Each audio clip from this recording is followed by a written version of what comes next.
IPL KL Rahul को विश्व record कहले अत्युक्ति हेबनी। भारतीय बैटर भाव में आईपीएल इतिहास रे सर्वाधिक स्कोर करिसेंती केएल राहुल 67 बॉल खेली आउ 152 रन धुआंधार पारी खेली। आपण कही रखे दिल्ली और पंजाब भितर आज मुकाबला थिला। 12 रन करथिया बेले शशांक सिंह छाड़ी केएल राहुल को कैच आउ तापरे केएल राहुल खूब धुलाई करथिले पंजाब बॉलर को।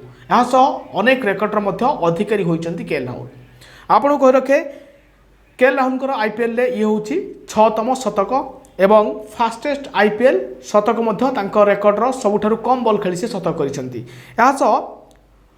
आईपीएल सर्वाधिक स्कोर एवं भारतीय बैटर भितर केएल राहुल सर्वाधिक स्कोर करिवार रेकर्ड करछंती। एवं यदि आईपीएल इतिहास को देखिबा क्रिस गेल एवं ब्रेंडन मैकलम को परे केएल राहुल तृतीय स्थान रहिछंती।